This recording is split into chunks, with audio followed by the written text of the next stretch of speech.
Boa noite, meus irmãos. Sejam todos bem-vindos mais uma vez para mais uma reflexão dos nossos estudos desta semana, do Aprendiz do Evangelho, segundo ano. Hoje nós vamos falar um pouquinho sobre a 17ª e 18ª aula. Vamos falar sobre as epístolas paulinas. Então vamos pedir a Deus, nosso Pai maior, que esteja conosco, que Jesus nos dê a intuição que nós precisamos para mais uma aula, para que nós possamos absorver os ensinamentos e as mensagens que vamos receber nessa aula de maneira proveitosa. Que assim seja, graças a Deus. Então, nesta aula, nós vamos falar um pouquinho sobre as epístolas aos Coríntios, epístolas aos Romanos e aos Efésios. São as epístolas de Paulo, as cartas. A igreja de Corinto. Paulo encontrava-se abatido em Atenas devido à aridez dos atenienses e, ao saber por Timóteo sobre o desenvolvimento da doutrina cristã em Corinto, decidiu prontamente partir. E lá permaneceu por cerca de 2 anos, onde, com a ajuda de muitos cristãos, formou sua amada igreja. Então, ele foi para Atenas, então ele queria pregar o evangelho em Atenas, mas ele não conseguiu tocar o coração das pessoas, naquele local. A Grécia era um local onde havia muito conhecimento intelectual, mas o povo não estava pronto para receber a doutrina cristã, para fazer a reforma espiritual que Paulo estava levando naquele momento para eles. Então, Paulo ficou abatido porque consta, no livro Paulo e Estevão, também a gente percebe, a gente lê lá as notícias de que este foi o local onde ele não conseguiu ter o êxito total que ele gostaria de ter, como ele teve nos outros locais onde ele passou pregando o evangelho. Então, ele ficou bastante entristecido com relação a essa cidade por conta disso, que as pessoas não foram receptivas a palavra de Jesus, e aos ensinamentos. Para Paulo, essa igreja era tida como um filho, a qual amava e cuidava. Então, a igreja de Corinto, para Paulo, era uma igreja muito especial, Ele amava demais esse lugar. Ele passou 2 anos lá, junto com os irmãos de Corinto. Então, eles estavam muito acostumados uns com os outros, então Paulo ficou bastante tempo lá e ajudou a formar a igreja, e essa igreja era muito especial para ele. Ele tinha um carinho especial pela igreja de Corinto. E Paulo recebe um grupo vindo de Corinto que traz com eles questionamentos. Paulo então escreve uma carta para falar das divisões de escândalos e soluções a problemas diversos e aborda o tema da ressurreição. Fala ainda sobre condutas e conflitos, responde sobre casamento, celibato, consumo de alimentos e comportamento nas reuniões evangélicas. Então, vem um grupo de irmãos, vindo de Corinto para conversar com Paulo, e eles trazem alguns questionamentos com eles, e aí Paulo pega e escreve uma carta para a igreja de Corinto. E aí, então, ele vai falar um pouquinho sobre as questões levantadas por esses irmãos, mas ele já aborda lá a questão da divisão que há dentro da igreja, dos escândalos que acontecem e das soluções para diversos problemas que acontecem lá. E aí ele aborda o tema da ressurreição e fala sobre condutas e conflitos, e respondendo também questões sobre casamento, celibato e o consumo de carnes, de alimentos, aliás, principalmente dos alimentos que eram de animais sacrificados a ídolos, Então ele recebe todos esses questionamentos e nesta carta ele começa a discorrer sobre tudo isso e trazer as explicações que os irmãos necessitavam lá. E o comportamento nas reuniões evangélicas também, Paulo, então, ele exorta a reflexão e a mudança de atitude. Então, na carta, ele começa já puxando a orelha de todo mundo, Já começa dando uma bronquinha lá nas pessoas que estavam se comportando de maneira que não eram lá tão legal, né? Um comportamento muito legal dentro da igreja, que não condizia com os ensinamentos que Paulo pregou quando montou a igreja. Então, Paulo demonstra seu descontentamento em relação às divisões dentro da igreja, ao qual o povo se dividia entre afiliados a Apolo, a Pedro e a ele e ao Cristo. Então, ele destaca que essa divisão representa o orgulho e a vaidade, pois todos apenas são servos de Deus, não todos são servos de Deus. Então, não importa quem está à frente da igreja, se é Apolo, se é Pedro, se é Paulo, o importante é que todos têm que entender e compreender os ensinamentos do Cristo e que todos nós somos servos de Jesus, né? Somos servos, nós não somos nem melhores e nem piores do que ninguém, não estamos em lugar de destaque nenhum, né? Aliás, quem mais trabalha, quem mais tem uma certa evidência, um certo destaque dentro de algumas religiões, é porque a gente já sabe que a doutrina espírita explica para a gente que quem mais precisa são aqueles que mais estão à frente, né? Então, quem está à frente dos trabalhos são quem mais deve, são aqueles que precisam trabalhar mais mesmo e precisa buscar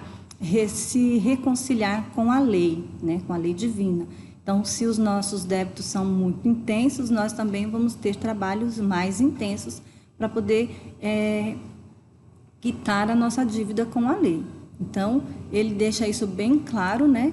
Que a divisão dentro da igreja não é nada mais, nada menos do que o orgulho e a vaidade falando mais alto na frente de tudo, né? Ou seja, os ensinamentos de Jesus estavam ficando esquecidos, mas a vaidade, o orgulho, né, de estar em destaque em determinado ponto, ou estar seguindo esse ou aquele servo que a gente acredita ser mais conhecedor ou melhor do que o outro, que estava mais em evidência do que os próprios ensinamentos de Jesus. Então, ele fica bastante irritado com essa questão.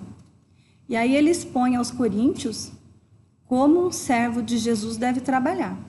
Arduamente, ele fala, né? O servo de Jesus tem que trabalhar arduamente, sem se importar com mais nada, com o que vem, com o que as pessoas vão falar, com o que vem antes, com o que vem depois. O importante é trabalhar, colocar em andamento todo o conhecimento que a gente recebe. É aquilo que a gente sempre aprende aqui na nossa casa, né? Então, assim, a quem mais é dado, mais será cobrado. E se eu só absorvo o conhecimento, mas não coloco em prática, não adianta nada, né? A palavra, ela é morta. A palavra sem obra é morta. Então, a gente precisa aprender e colocar em prática o tempo inteiro aquilo que nós estamos aprendendo.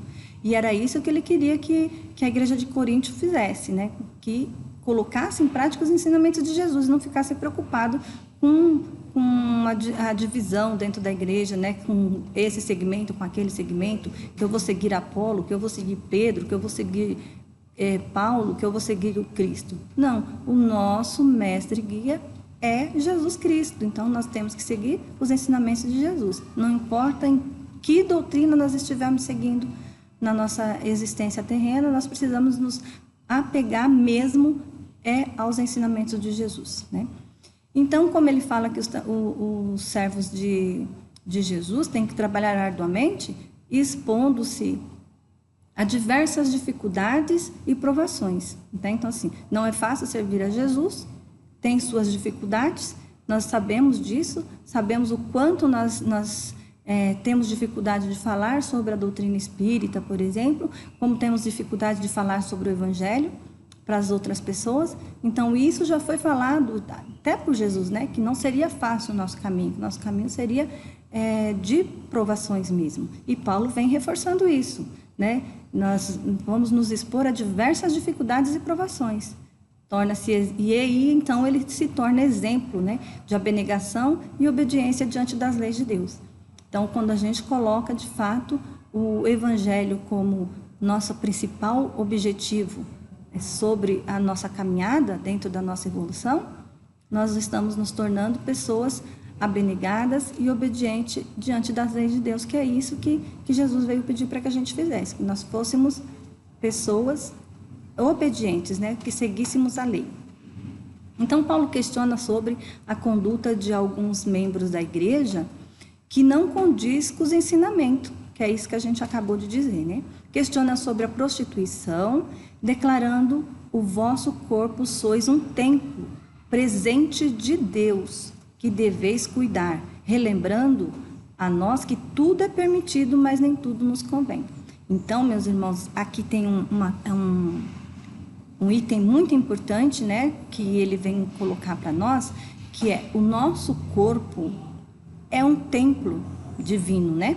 E vamos recordar também que essas orientações foram dadas na época em que Paulo estava conosco, né? Ainda, né, na orientação daquela época, onde havia-se aí um desregramento moral muito grande entre o povo. Mas nós temos que perceber o seguinte: nós estamos vivenciando, nesse exato momento em nossa sociedade, questões inerentes aí a essa questão do que Paulo diz para nós, que o nosso corpo sois um templo. Então, nós temos que respeitar o nosso corpo como um templo que é necessário para que o nosso espírito possa progredir sobre a terra, respeitar o nosso corpo, respeitar o corpo dos nossos irmãos, ou seja, não infligir nenhum tormento a nós mesmos e não infligir nenhum tormento aos nossos irmãos, nenhuma dor física e nenhuma dor moral, né? Nós temos que ter isso em mente. Ele ainda reforça dizendo que o corpo é presente de Deus, que deveis cuidar. Então, nós podemos fazer tudo o que nós queremos? Sim, podemos, porque nós somos livres, temos livre-arbítrio, né? Mas o problema é sempre depois da vírgula. O que vem depois da vírgula? Nem tudo nos convém. Então, podemos fazer o que nós desejamos? Podemos, mas nem tudo nos convém. O Evangelho está cheio de mas, né? Tem sempre um mas depois de cada colocação que os nossos irmãos faz para a gente, assim como também nos ensinamentos de Jesus. Então, quando nós estivermos diante de um sofrimento muito grande, físico, que nós mesmos buscamos, nós temos que relembrar isso. Nosso corpo é um templo e precisamos cuidar dele. Outra coisa, quando nós pensarmos em infligir dor a outra pessoa, a um ser humano, ou até mesmo a um animalzinho, né, de estimação, um bichinho, qualquer que seja o ser vivo que exista sobre o nosso planeta, até mesmo uma planta, quando nós pensarmos em infligir um sofrimento para esse ser, nós temos que lembrar disso, né? Se o nosso corpo é um templo divino, o do nosso irmão também é. O corpo dos animais também são, né? Então, a gente precisa ter cuidado com essa questão de infligir dor física e dor moral aos nossos semelhantes, né? E a todos esses, e toda a criação de Deus que está aqui conosco para nos ajudar na nossa evolução espiritual. É muito importante a gente não esquecer disso e a gente também, por outro lado, não ficar, né, apático ou ser conivente com nenhum tipo de violência física ou moral de quem quer que seja, né? Nós precisamos nos colocar diante disso contrariamente, porque essa questão é muito clara no Evangelho, tanto por Paulo quanto por Jesus. Orientações e respostas às questões levantadas pelos coríntios. Sobre o casamento, Paulo reforça que deve haver o respeito mútuo. Mais uma vez, né? Vamos nos respeitar. O respeito mútuo é quando eu respeito o meu companheiro e meu companheiro me respeita, né? Então, precisa ser pautado dentro do respeito mútuo, dentro do amor. Sobre o celibato, ele diz que deve se praticar, mas se há forte desejo do casamento, então que haja o casamento. Ou seja, o irmão ou a irmã que decidiu pelo celibato, não tem problema, pode praticar o celibato, não tem problema nenhum.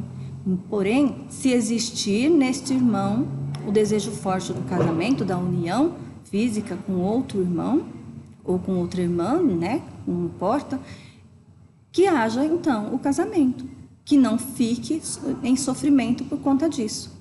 Não tem problema nenhum trocar, mudar de ideia no meio do caminho, não tem problema, desde que essa questão não vá prejudicar a nós e nem ao próximo, né?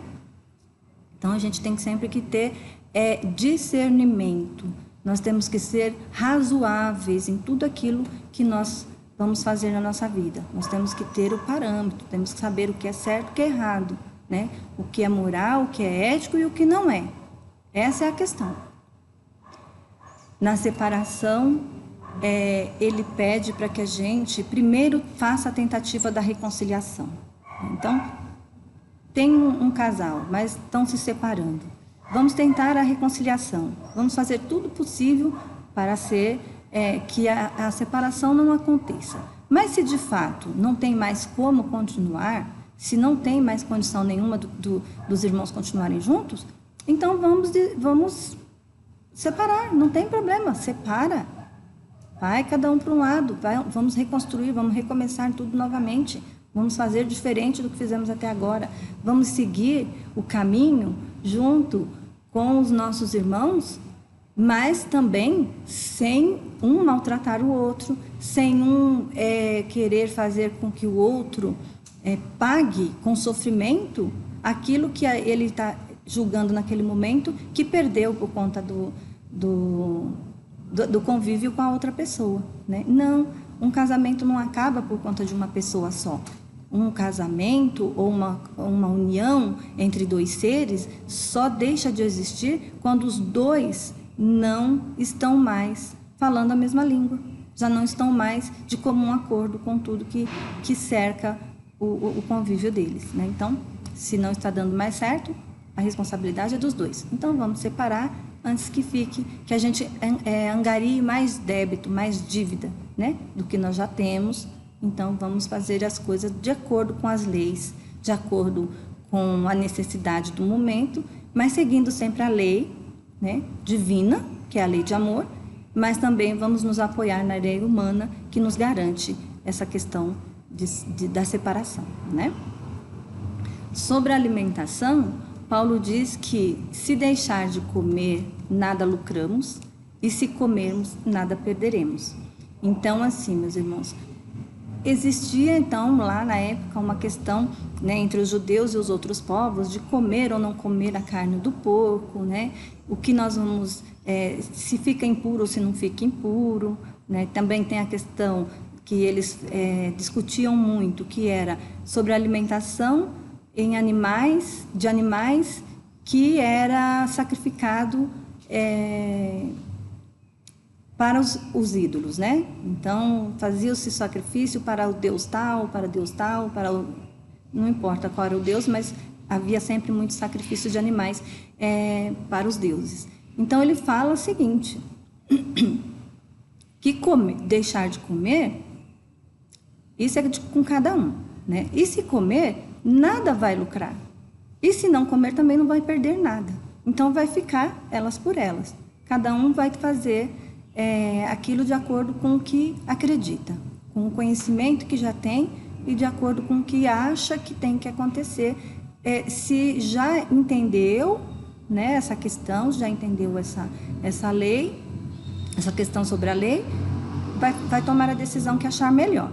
Porém, se o irmão decidir comer, né, não vamos criticá-lo. E se decidir não comer, também não vamos criticá-lo. Vamos deixar com que ele decida, né? Porque, como também Jesus já nos disse, não é o que entra pela boca que nos faz mal, mas sim o que sai dela.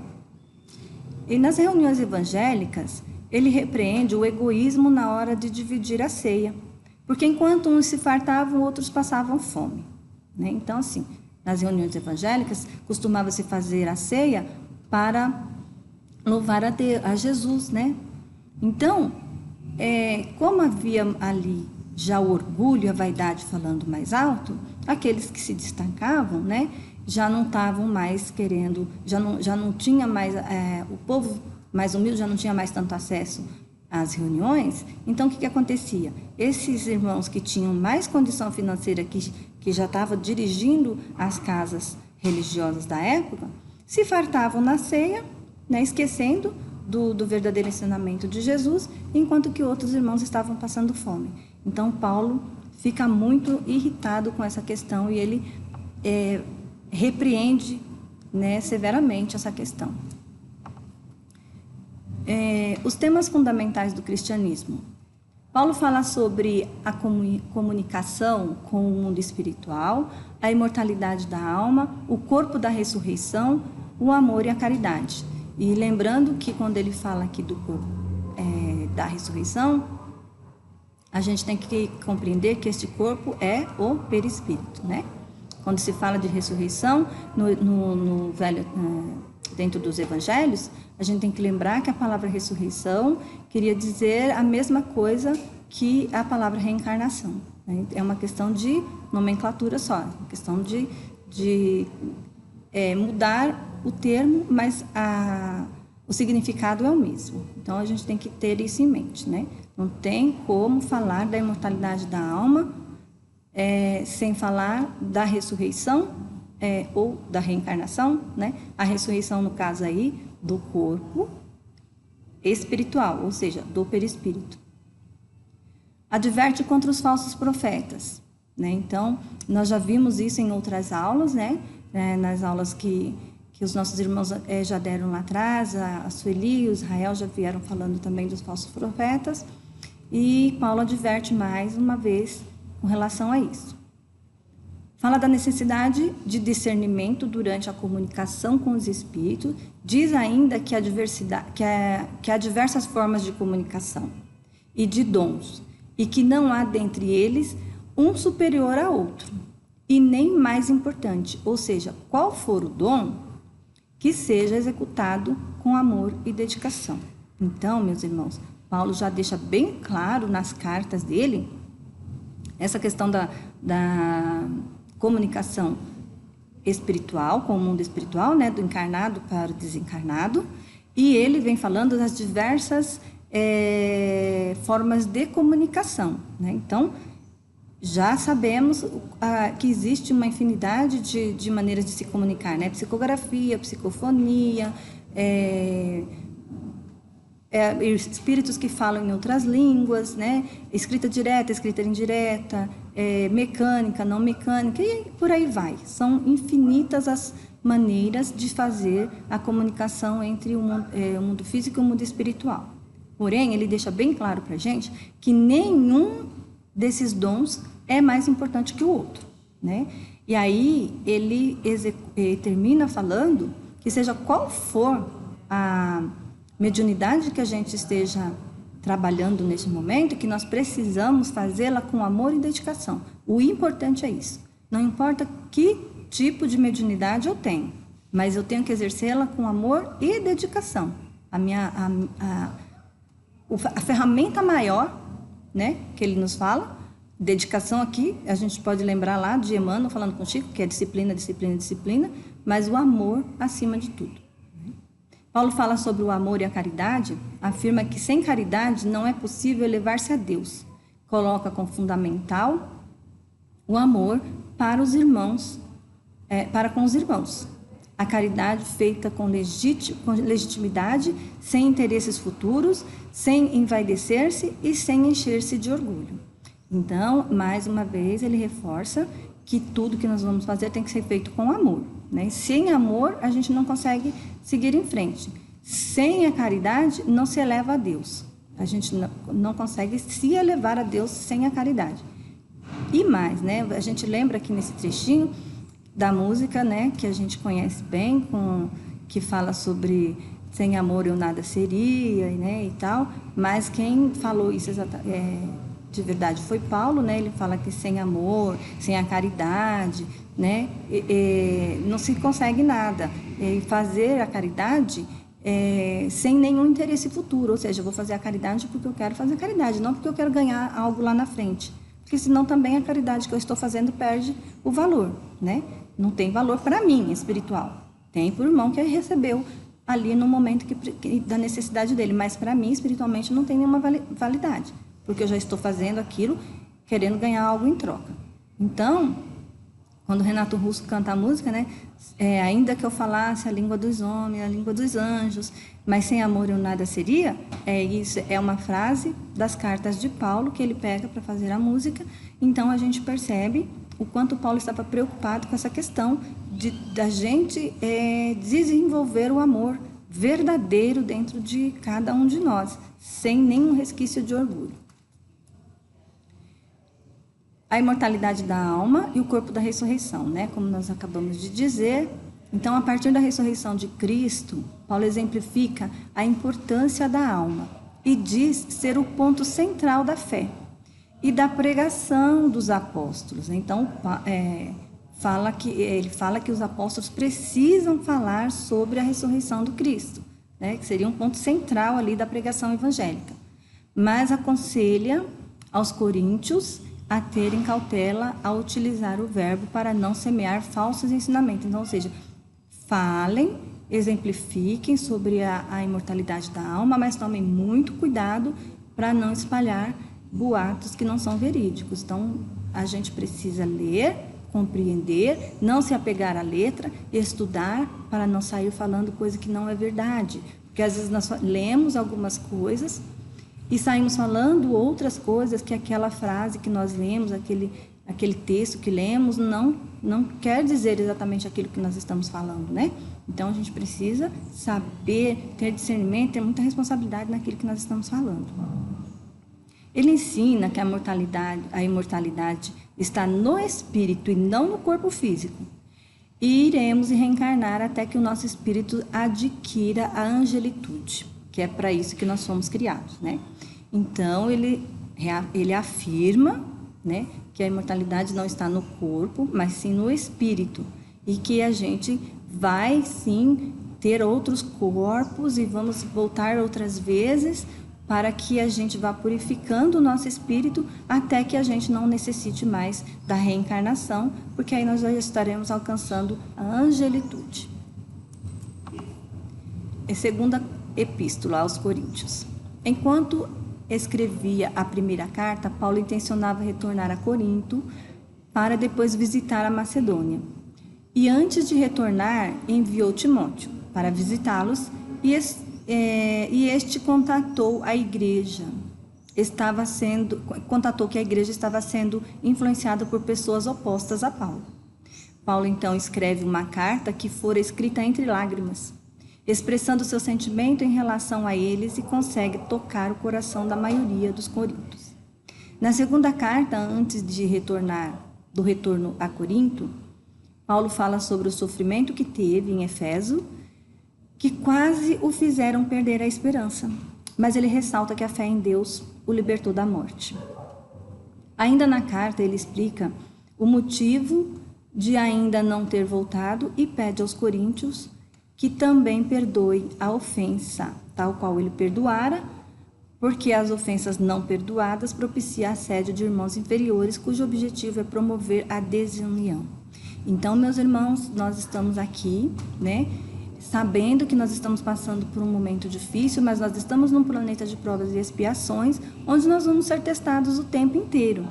Quando ele recebe as informações de Timóteo, que vê que a igreja está sendo influenciada, né, por irmãos que não são lá muito favoráveis a ele, ele fica muito triste e chorando ele escreve uma carta, né, dizendo aos irmãos o tanto que ele sofreu para poder estar pregando, para poder manter a fé viva, né, e que precisa todo mundo ter perseverança, precisa todo mundo ter esperança, que a gente tem que entender que as coisas vão acontecendo de maneira, às vezes, que a gente não gostaria que acontecesse, mas acontece alguma coisa no meio do percurso e acaba mudando um pouco a nossa trajetória. Às vezes, nem tudo sai do jeito que a gente gostaria que saísse, né?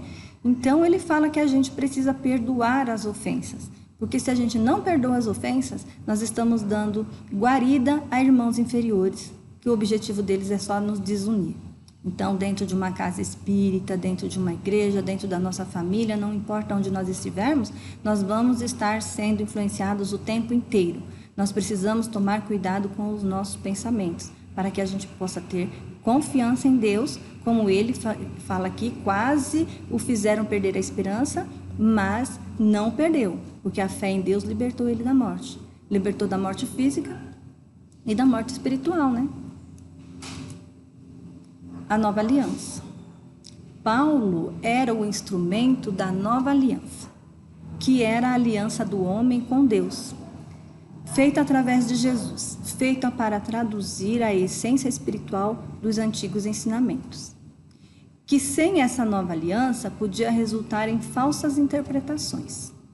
Aqueles que se opunham a Paulo não o desmotivavam, podiam fazê-lo sofrer, mas não diminuíam a sua fé, nem seu amor a Jesus.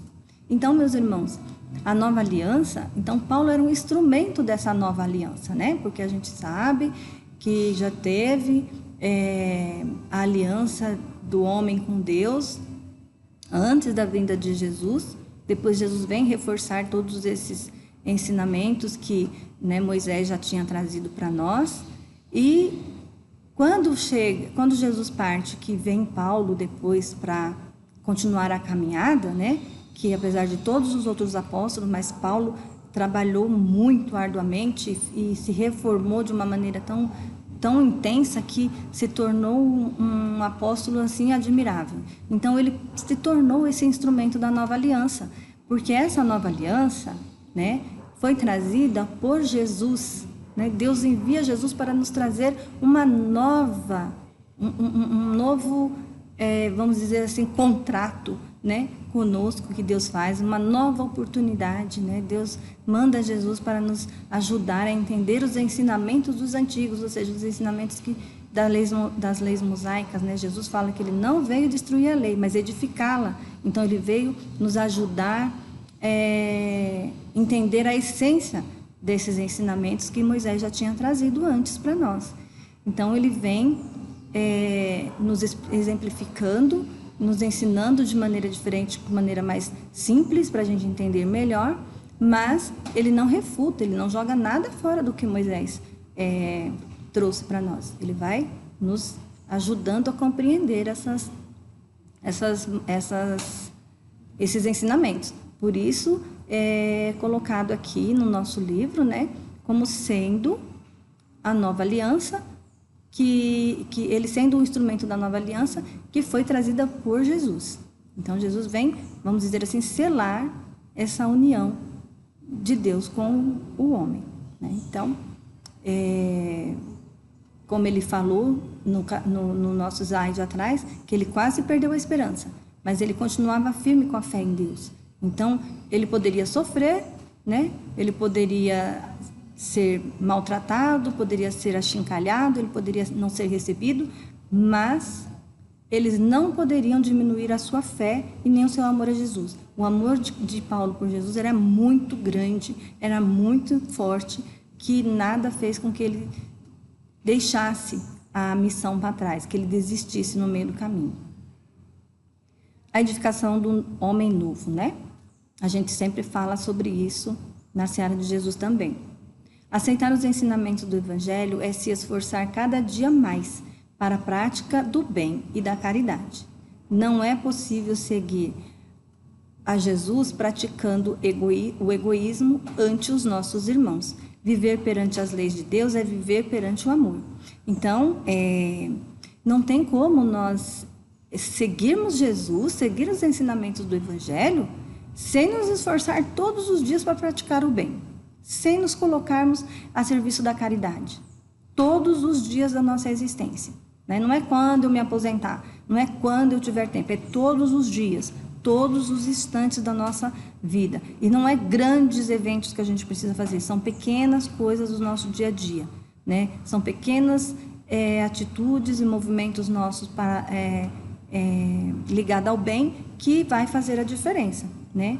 Quando nós praticar o egoísmo, nós não estamos agindo conforme os ensinamentos de Jesus. Não estamos agindo perante a lei de Deus como deveríamos agir, né? Então, ser egoísta diante dos nossos irmãos não nos leva a lugar nenhum espiritualmente. Pode até nos dar algum destaque enquanto estamos aqui encarnados, mas nós não podemos nos colocar nessa condição de cegos, surdos e mudos diante do sofrimento dos nossos irmãos. Nós temos toda a capacidade para ajudar a aliviar a dor do próximo. E a gente não pode ficar preso também àquela questão de, isso é porque fez algum mal na encarnação passada e agora precisa passar por isso. A gente não pode se apegar a isso, porque nós não sabemos qual é a trajetória desse irmão. Nenhum de nós sabemos até quando o nosso irmão precisa sofrer. Não importa o que ele fez na encarnação passada.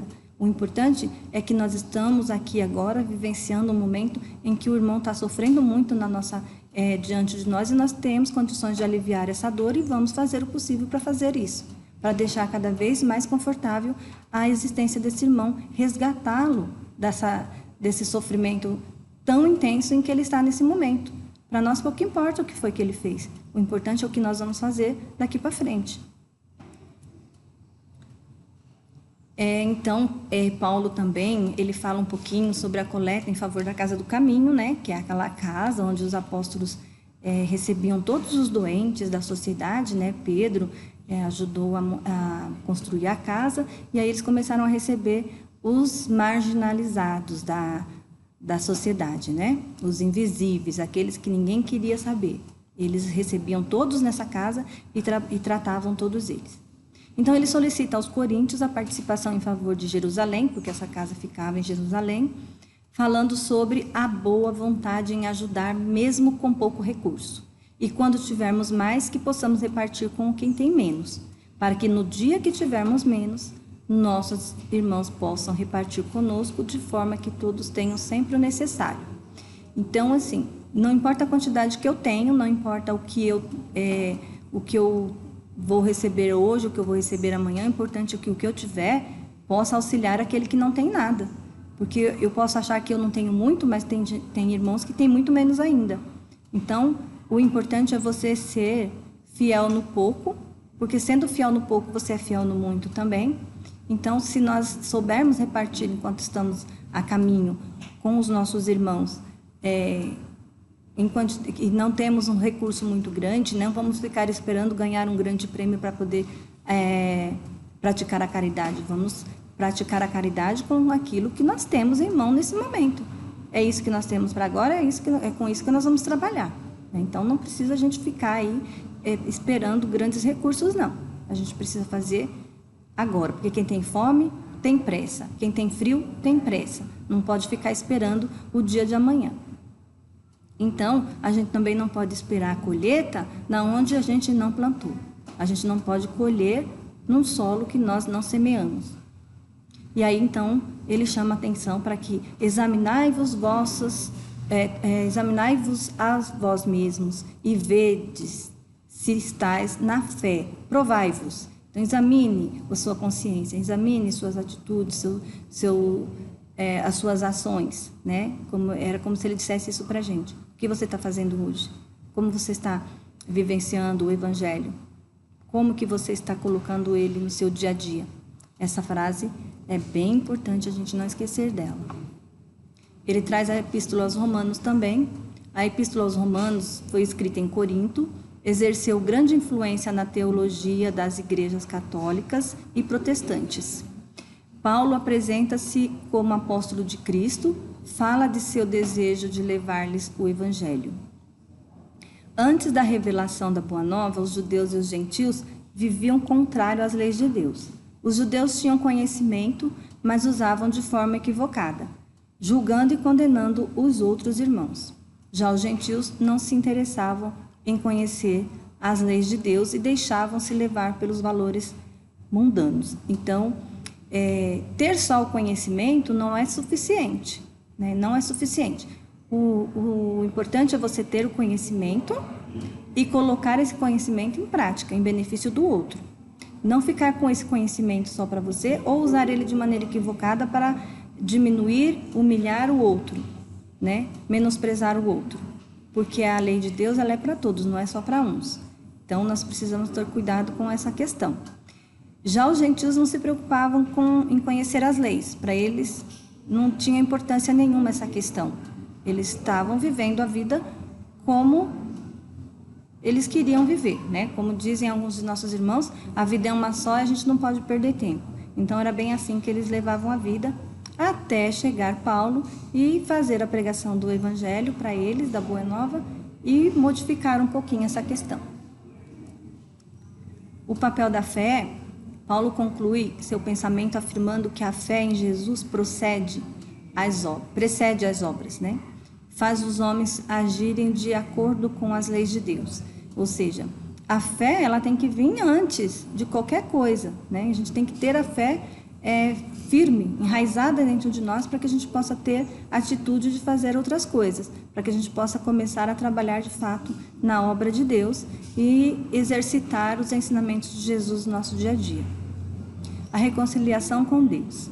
Através de Jesus, Deus derrama sobre nós a misericórdia divina, o amor que cobre uma multidão de pecados.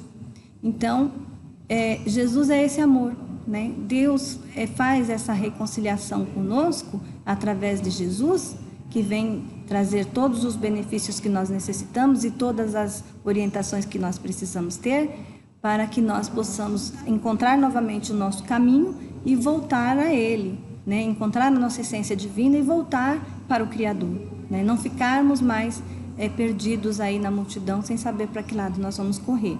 Então, é aquela frase que a gente ouve sempre também aqui nas palestras, que o amor cobre uma multidão de pecados. Então, Jesus veio e derramou esse amor sobre todos nós e nos ajudou a entender, né, a nossa caminhada.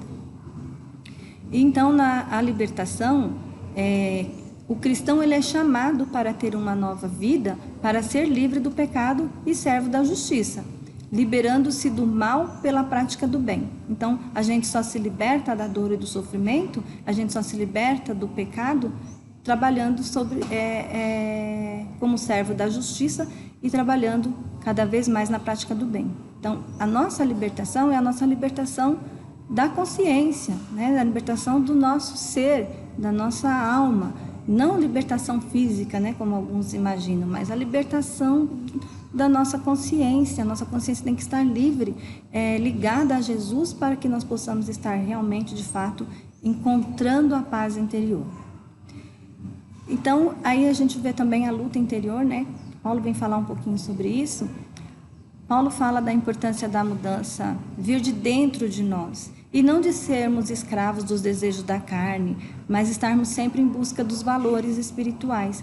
Então, quando a gente fala aqui na Seara de Jesus, que a reforma, nós temos que fazer a reforma íntima, dentro de mim, aqui no meu ser.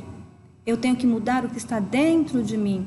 Não adianta eu querer mudar os outros, mudar o mundo, mudar a sociedade, se eu não estou modificada, se eu não estou pronta para receber nenhuma mudança de fora para dentro. Por isso que a mudança tem que vir de dentro, de cada um de nós. E aí o livro nos traz também a visão de Paulo sobre Israel. Paulo ficava entristecido pelos judeus não ouvirem e aceitarem os ensinamentos de Jesus, pois tinha seus corações endurecidos. Mas Paulo sabia que os ensinamentos do Cristo sobre o amor e a caridade chegará a todos um dia, pois a misericórdia de Deus abrange a todos os seus filhos. Então, né, ele ficava triste de saber que os judeus não estavam assim receptivos aos ensinamentos do Cristo, porque seus corações eram muito endurecidos, né, vaidosos, tinham lá os seus dogmas que não queria ser mudado, mas ele sabia, tinha certeza plena que os ensinamentos do Cristo ia chegar a todos um dia, né? Como nós falamos na aula passada, que chegaria o dia o final, né? Quando todos falassem a mesma língua, chegaria o fim da ignorância de todos. E Paulo acreditava nisso, ele sabia que a misericórdia de Deus abrangeria todos os seus filhos, né? Sem nenhuma distinção, não importa o quanto tempo isso demore. E as lições de Jesus na prática, a renovação, a libertação e o progresso espiritual, né? Nós precisamos colocar em prática os ensinamentos de Jesus para que haja a renovação, a libertação do nosso ser interior, né? Para que o progresso aconteça espiritualmente. Paulo diz que que nós devemos ser justos com nossas qualidades, ou seja, a gente não deve nem nos colocarmos acima do que somos, nem abaixo do que somos. Temos que valorizar aquilo que somos.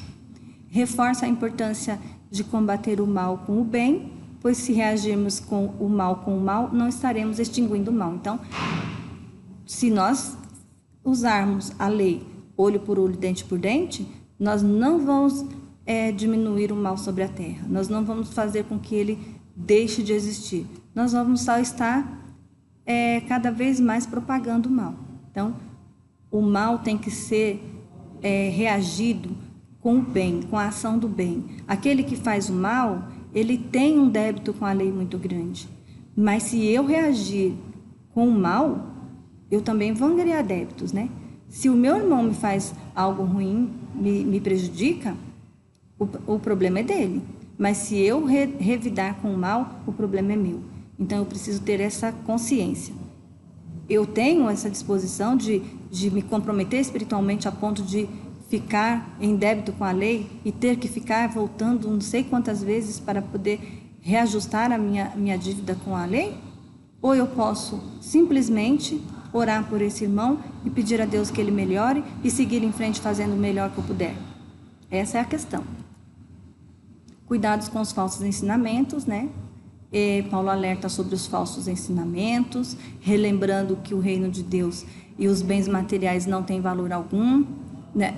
Relembrando, melhor dizendo, que no reino de Deus os bens materiais não têm valor algum, mas sim as boas ações, né? Que estejamos atentos aos irmãos provocadores de escândalos e que a gente evite esses irmãos, a gente poder evitá-los, né? Ficar atento aos escândalos não quer dizer ficar falando do escândalo, propagando o escândalo. Não. Atentos para que a gente não caia também no escândalo e evitemos os irmãos que façam, que ainda tem prazer ainda em provocar os escândalos, né? Paulo chega a Roma, então, em condição de prisioneiro devido ao amor a Cristo. Então, quando ele chega em Roma, ele já chega prisioneiro. Paulo escreve ao que tudo indica entre o ano 61 e 63 depois de Cristo. Há dúvida se se ela foi escrita aos Efésios para circulação nas igrejas e nas comunidades do Vale do Lico. Nessa carta, Paulo já não vivia para o Cristo, mas sim em Cristo, né? Então ele fala em alguns trechos do Evangelho que quando ele fala já não é mais ele que fala, mas sim o Cristo que fala por ele. Isso é muito importante. Então, ele não vivia mais para Jesus, ele já vivia em Jesus, é diferente. Então, viver para Jesus é aquilo que nós estamos tentando fazer ainda. Mas viver em Jesus já é um degrau bem mais elevado que a gente ainda não alcançou. Na carta, Paulo agradece a misericórdia e o amor de Deus, pede em suas orações que Deus ilumine nossos corações. Então, ele é sempre generoso conosco.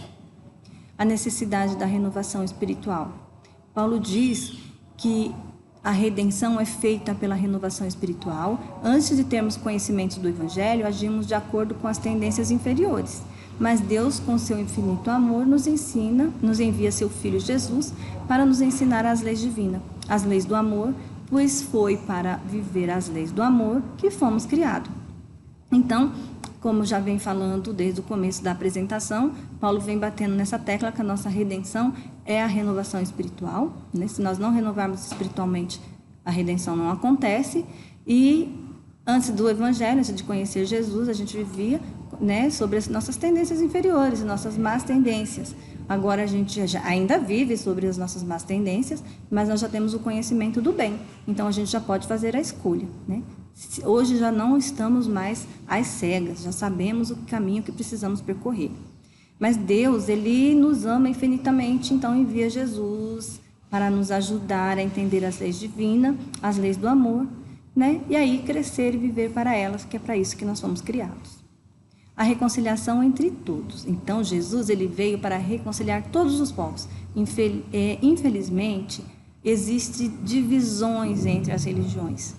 Kardec refuta essas divisões, dizendo que tais separações são contra os ensinamentos de Jesus. Então, Jesus não veio dividir nada, não veio dividir ninguém, nem dizer que esta religião está certa ou aquela está errada.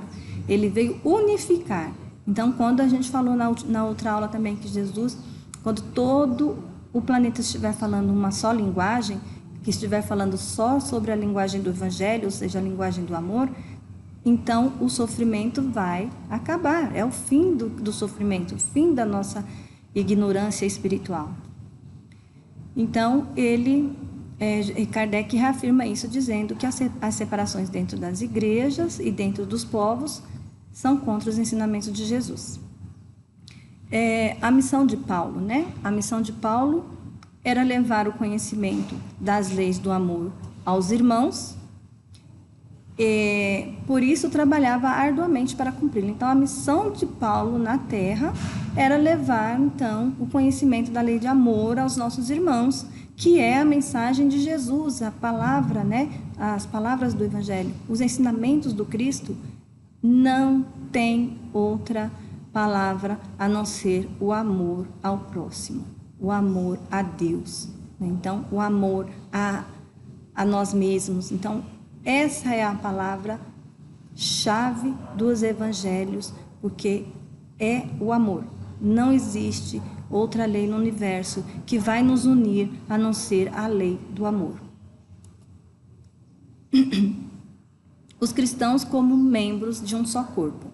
Então, Paulo vem falar para a gente, assim, nos convida a nos enxergarmos como membros de um corpo, onde a cabeça, ponto central do corpo, é Jesus, que nos guia sempre. Então, ele faz uma analogia, né? Nos dá um exemplo, como assim, os cristãos são como um membro de um só corpo.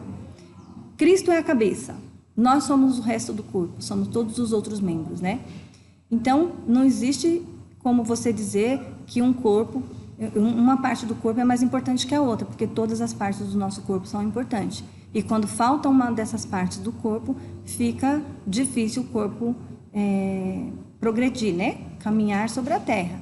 Então, ele deixa isso claro para a gente. Cristo é a cabeça do corpo. Nós somos os membros. Nós precisamos trabalhar em harmonia, trabalhar juntos. Nós precisamos estar caminhando na mesma direção. E aí vem uma pergunta: como remover o homem velho e ser um novo ser? Paulo nos convida mais uma vez a abandonar velhos hábitos que vão contra as leis de Deus. Então, se nós queremos ser um novo ser, queremos ser uma nova pessoa, nós precisamos abandonar os nossos hábitos antigos. Precisamos nos colocar, né, aí diante do Evangelho e seguir de maneira carinhosa, amorosa, harmoniosa. Para finalizar sua carta, Paulo ressalta a importância do combate espiritual, dizendo que devemos nos vestir de justiça, verdade e propagação do Evangelho e da Palavra de Deus, para conseguirmos a renovação mental. Então, para que a gente se torne um novo ser, né, nós precisamos, então, dar importância ao combate espiritual, que é lutar contra as nossas más tendências, né, e nos vestirmos de justiça, verdade, propagar o Evangelho e a Palavra de Deus na nossa vida, para que nós possamos ter uma renovação mental. Só assim nossos pensamentos, nossas orientações serão novas. A prática do bem reforça-nos interiormente. Paulo fala dos fluidos espirituais que estão diretamente ligados aos nossos pensamentos. Através desses fluidos, iremos atrair aquilo ou ao qual pensamos. Por isso, relata a importância da máxima vigiai e orai. Então, mais uma vez, ele vem falar da nossa renovação interior, da nossa reforma íntima, reforça, né, mais uma vez aí, que nós temos que orar e vigiar, porque nós vamos estar ligados com aquilo que o nosso pensamento está enfocando no momento. Então, eu estou pensando em dor, em tristeza, em mágoa, em rancor, em vingança, eu vou estar sendo atraída para perto de irmãos que pensam dessa forma. Então, são os fluidos espirituais que estão à nossa volta que vai nos revelar a nossa maneira de agir diante dos nossos irmãos e da sociedade. E Paulo finaliza, então, sua carta expressando seu sentimento pelos cristãos, desejando para eles paz e amor. Então, meus irmãos, a mensagem dessas aulas da 17ª e da 18ª aula, e até o final do nosso ano, que as próximas aulas são todas sobre as epístolas de Paulo, a linguagem é o amor. A mensagem dessas cartas é o amor. Tudo isso que nós falamos aqui se resume na palavra amor, porque é isso que ele queria que nós entendêssemos. Ele queria que nós entendêssemos o Evangelho de Jesus, e Jesus era o amor puro, personificado. Então, se Jesus era o amor, a mensagem não pode ser outra a não ser o amor. Então, é essa a mensagem da nossa aula de hoje. Esperamos que vocês estejam bem, que tenham entendido um pouquinho mais das mensagens das cartas de Paulo. Essas aulas estão sendo inspiradas no livro Paulo Estevão também. Então, vamos, se nós pudermos agora, quando entrar as férias do final do ano, ler este livro, para a gente entender um pouquinho mais essas questões das cartas. E ler, né, também Atos dos Apóstolos e as cartas lá onde está nos Evangelhos. Então, meus irmãos, é isso. Por hoje é só. Esperamos que vocês fiquem com Deus, que Jesus, nosso irmão, permaneça com cada um de nós, nos ajudando a ter uma boa semana, e que nós possamos, então, colocar um pouquinho mais em prática o Evangelho no nosso dia a dia, né? E que Deus, nosso Pai, ilumine o caminho de cada um de vocês. Fiquem todos com Deus.